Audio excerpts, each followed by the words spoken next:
had these monitors a good few years, and pretty good quality tannoys. Designed this kind of nearish field studio monitors.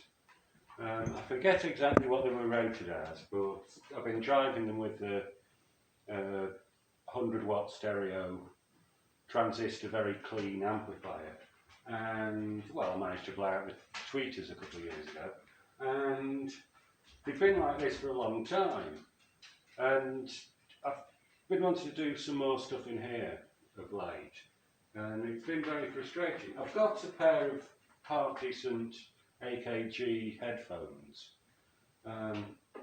but it's not, it's not the same. You don't have the same ambience that you do with speakers. And so, looking at the replacements for these tannoy ones, it was something like, I don't know, call it €40 a piece for the replacements of those, and then I'd probably just burn them out again. So I was thinking, well, on impulse, bought a pair of these from Banggood, the Chinese company. They are the absolute worst piezo tweeters. Really, really horrible construction and everything. And, from what I know of the piezo tweeters that are cheap, I remember those being on, you'd have your generic 100-watt guitar amplifier with a couple of these on it, and really harsh sound, but they do also no crossover. They just have a resistor across the woofer. You might have a 10-inch, 12-inch, whatever, a couple of 12-inch woofers, and these just bridged across with a resistor. Really harsh sound and just sort of like ugh, and scooped because you get decent bass, but nothing in the middle. But I thought, well, sorry, to try these. Can't be worse than nothing. And they turned out to be very, very good. What hadn't occurred to me till this morning, when I tried these for the first time, is that, well, there's a crossover in these things. So they're getting a fair bit of balance anyway. And using, generating things like, there we go. Generating a sweep from Audacity and noise, white and pink noise, and just having very simple measurements and very, very crude measurements, using a phone application called SpecDroid, free application that does a spectrum for you. It looked very good, but when I was sweeping them and also listening to music, there was a definite that harshness that I remember from this kind of tweeter, which it seemed to be, by high, mid, low, high kind of area. Call it, I don't know, 7 or 8 kilohertz. Just a real harshness there. And I suppose there was a bit of a peak. But then playing around with it a bit, it seems that the actual peak that's there is as much down to the way the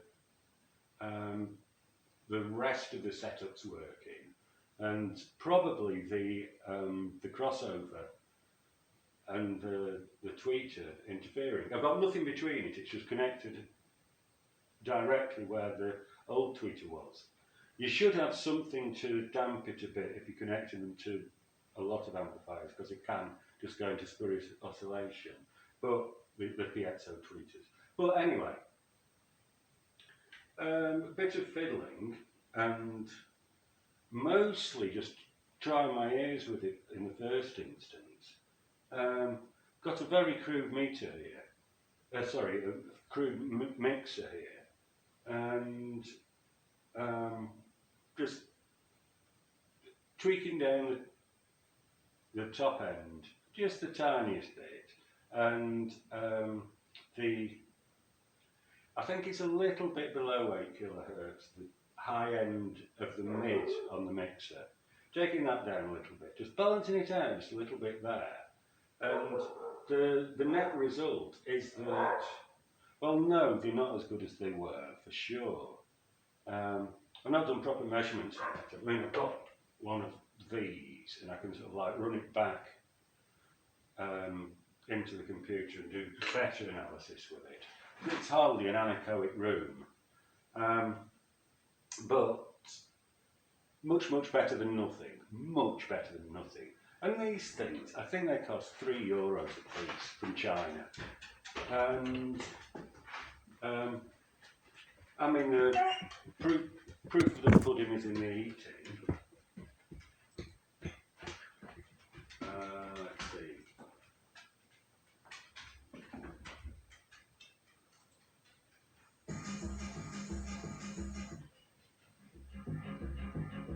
Okay, that's without the tweeter.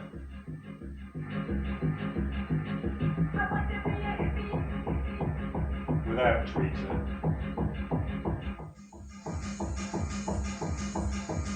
And with.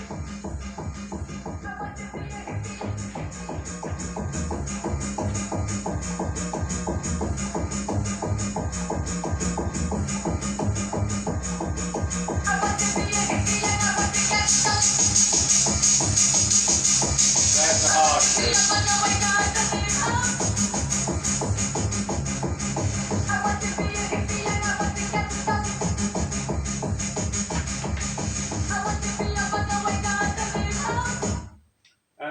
So the basic point is, if you need to replace tweeters and don't have a lot of money left, get some of these cheap things and just make up for it in the mix.